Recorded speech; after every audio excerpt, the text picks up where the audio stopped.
you so much for joining us today. So we're just going to kick things off. Would you mind introducing yourself and sort of what brings you down here? Sure. So my name is Frank Pluta. I'm the head of energy industry group at Natixis. And I've been with the conference for the last 10 years, actually, when it all started 10 years ago, being a sponsor, with various other banks, than Natixis. But I'm here again as a lead sponsor of the conference this year. Okay, so the session that you were speaking at earlier on was focusing around capital raising trends. So what are your reflections on private and public equity in 2018? That's an easy one because I spent the whole weekend working on it, for my speech this morning. So that's going to be an easy one. Actually not that easy because, what we have seen on the market over the last 30 days, 60 days doesn't make our life easy right now because, the trend for the last 12 months was very good. With oil price going up, a lot of momentum on the equity markets, a lot of momentum with private equity. And the last 30 years, we've seen the oil price going down 30%. So that's a bit of a shock for everybody, and everybody kind of wondering whether the market will continue to go down or stabilizing or go up. So that's a bit of a discussion around at the conference today. But coming back to your question, I think the overall trend for the last 2 years has been obviously very good for both private equity and public equity. I think for the coming 6 months, public equity will need to take a bit of a breath because we don't exactly know where it's going to end up, with oil prices going down. And of course, not only the oil market is a bit shaky right now, but also public equity market have been quite difficult to read for the last 12 months with a lot of IPOs that have been withdrawn. So not so many companies have gone to the market. So I would say public equity, take a big breath, wait a bit, stabilize, let's see the oil and gas, the oil price stabilizing, and it's going to be better in the second part of the year. For private equity, the market has been very good for the last 2 years. A lot of acquisitions have been done by the big players, the Carlyle, the Warburg, the Blackstone, and others, and it continues. So the presentation I was making this morning was talking about the dry powder that all these private equity funds have, and it's really impressive because we are talking about $160 billion that is available today for making acquisitions. So although the oil price is, coming down a bit, I would not see private equity leaving that market. They are really very tough on the market right now, aggressive for acquisitions, and I would think that it's going to be the case again in 2019. Okay, so sort of with, like you mentioned, there is that sort of fear it's going to continue going down, hopefully stabilise, if not go back up. With sort of the market being all over the place at the moment, is it important for you to continue sort of investing and moving outside like the US and going everywhere, or just staying where you are? That's always difficult. I'm not sure it's that a difficult question actually, because if you're an oil and gas company, what you see usually is that there are two big different markets. Really, the U.S. market, that is a very specific market with all these oil and gas companies being in the U.S., in the Permian and others, with very specific investors. It's a market by itself. So it's a huge market, but it's a completely different market. And usually you would not see an oil and gas company having assets in the Permian trying to buy something in Nigeria or even in the UK North Sea. So now if you move to the other side of the Atlantic, you will see a lot of companies, particularly being listed in London or private equity backed, but based in London, with assets in the UK North Sea or in the North Sea, generally speaking, and also in Africa and in the Middle East. So these are two completely different markets, and with different investors, different equity base, different banks. So these are completely different markets today. Okay.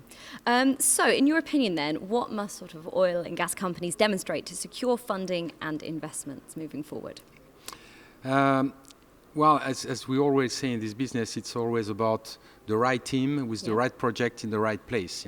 It's a bit like real estate, location, but a bit different. That's a really nice way of looking at it. So it's not only about location; it's about the right team, the right management team, and the right project. And actually, that's what you can see with we were talking this morning about a company called Energean. They've proved that it's possible to do an IPO in 2019. They raised money, it worked well. Share price is going up. And I was trying this morning in the presentation to explain, or to try and explain and understand what happened and why it worked so well. And I think it's alignment of a number of things. The right management team who have done, exactly what they need to demonstrate that they manage all the risks. Main risks are, gas price. So they've secured the long-term gas contracts. The right development, technical development. They've secured an EPCI with Technip FMC, one of the top, service provider in the world. So that they've secured that, pretty early in the process. And then they've secured the funding with the banks on the debt side, but also the banks on the equity market side. And that was all done in a very short period of time, and they've demonstrated that they had a full package ready to go. So if you have one piece missing in a market that is not easy and that is a bit volatile, it makes your life much more difficult. So it's all about having, managing to align everything at the same time in a very short period of time. Yeah, it doesn't sound easy, does it? It is not. Okay, so if we're just talking about then small to mid-cap markets sort of specifically for a moment, sort of in your opinion, how can independents best evolve and raise capital over the next few years?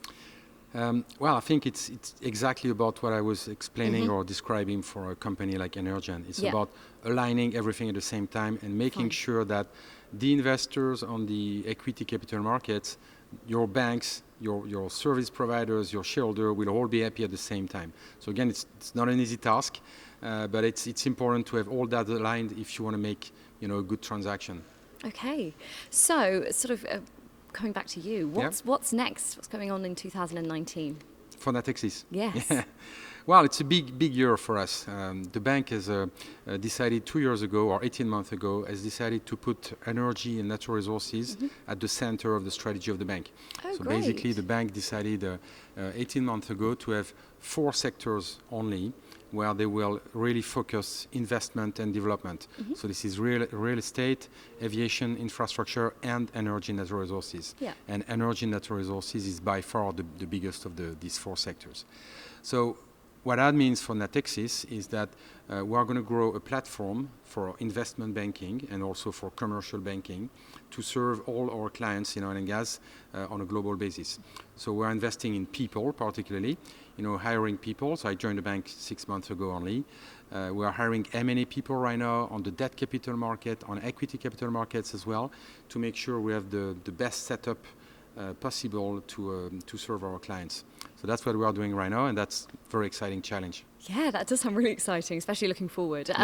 Okay, so we're here today at the Oil and Gas Council. Why do you think that events like this are so important?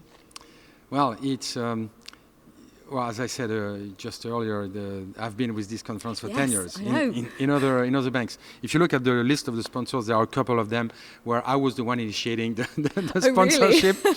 Because I think this conference has managed to do what you really need when you are an oil and gas professional, being a banker or a chief operation officer or a CEO in a company.